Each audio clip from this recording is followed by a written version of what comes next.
Minister, you have the option, unless a member of parliament would request that you come back in person. The answers to the questions that have been posed now can be answered in writing. Madam Chair, I would prefer if I can present everything in writing.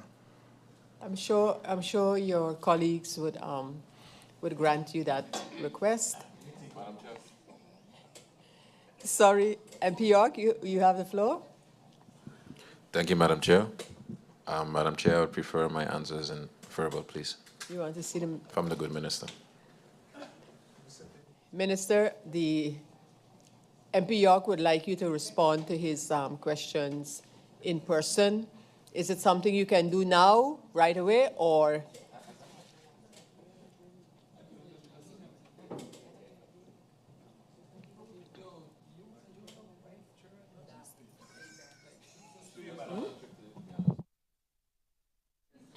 Through you, Madam Chair, I will give MP Yorks his answer.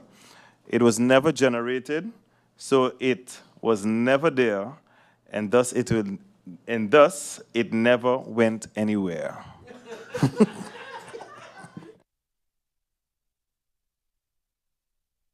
Straight about the status of that.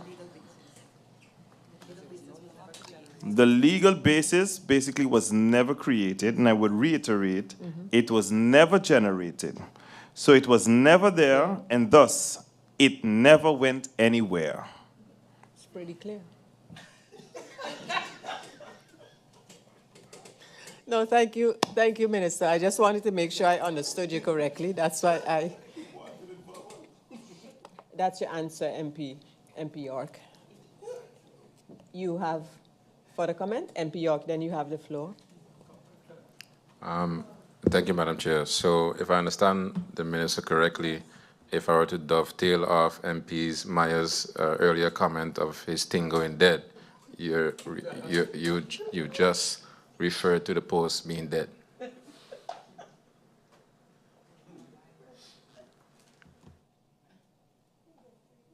Minister? It was fictional. It was never alive.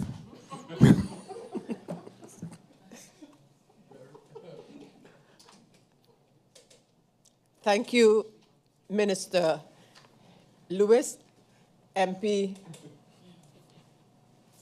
Myers. Thank you, Madam Chair. On a serious note, Please. I would like the ones listening and watching to know that this microphone apparatus has a battery in it.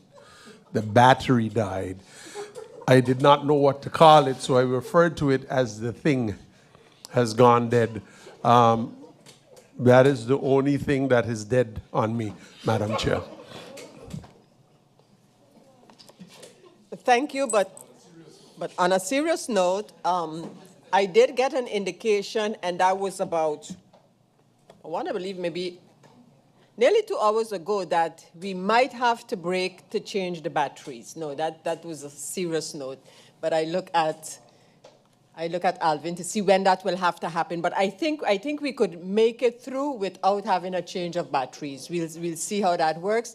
Minister, I want to thank you. And is there anything you would like to add now, Minister, before we adjourn, so that, and then you would send us the remaining answers in writing? But is there anything you'd like to add now or explain?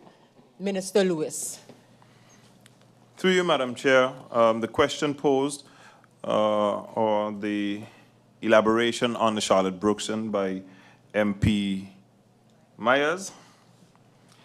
The Ministry of Education, Culture, Youth and Sport has engaged the SOAB to execute financial audits on CBA, as the ministry currently has very little insight into the school's financial administration.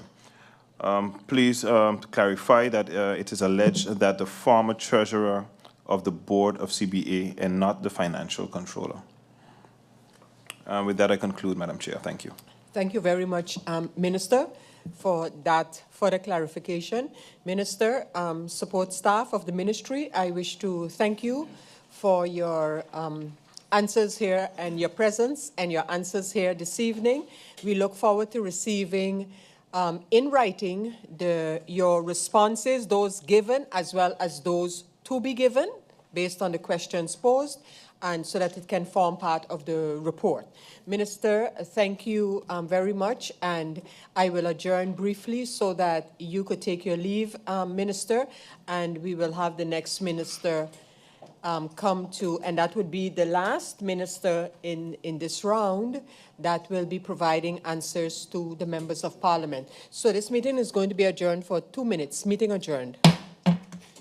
Good evening, members of parliament, ladies and gentlemen. We continue with this Central Committee meeting of parliament for today, Central Committee meeting number 6, as we continue with this meeting today, October the 16th. The meeting regards the draft national ordinance for the amended budget 2024 and started out with a presentation by the Minister of Finance on this draft national ordinance as presented by the government of St. Maarten. Ministers have been appearing since then to respond to questions asked by members of parliament, and the last minister to appear tonight to respond to questions posed by members of parliament is the Minister of Tiat, Minister Grisha Heyliger Maarten. Minister Heyliger, you have the floor to respond to the questions by members of parliament. Welcome to you and your support staff, Minister. A pleasant good morning. Good evening, Madam Chair Lady. Good evening to the Secretary General. Good evening to the honorable members of parliament, to the one person in the tribune, and to those still listening and viewing online and on the radio. I would like to start one time. I have 44 questions. Please bear with me. And I'll start with MP La Cruz questions.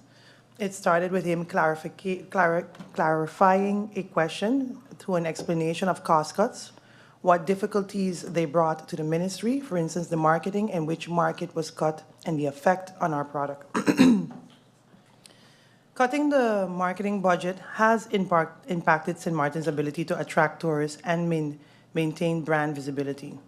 With reduced exposures, it's harder to reach new audience and retain interest. We are forced to reshift our focus to address this by focusing more on digital marketing, using social media, SEO, and influencers to reach audiences cost effectively, prioritizing key markets, so concentrating on high return areas like the US, Canada, and the MICE market, community partnership, collaborating with local businesses to extend reach and share costs, and using data, so focusing on past successful campaigns to maximize returns with limited funds.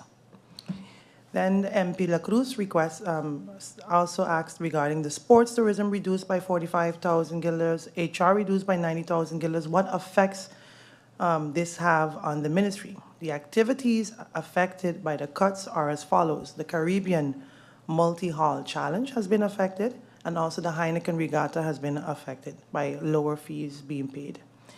Both events are key to stimulating our economy and on an annual basis and continue to bring return visitors to our shores, but we still supported them, but a little less. Then MP La Cruz asks if it was a choice by the minister or whether it was finance that cut the budget. Budget cuts, MP La Cruz, in general, are proposed by the Ministry of Finance in response to a broader financial situation. My ministry will work within its parameters to ensure that our key priorities are still addressed adequately, like I just did earlier. So another example MP La Cruz gave regarding the staff bureau courses and training reduced by 50,000. These are questions that I keep asking why. MP La Cruz stated that he keeps asking why, because if you want to get more income, but you're cutting, that I want to understand where we are cutting and how we're going to make more money if we're still cutting these important parts of the budget.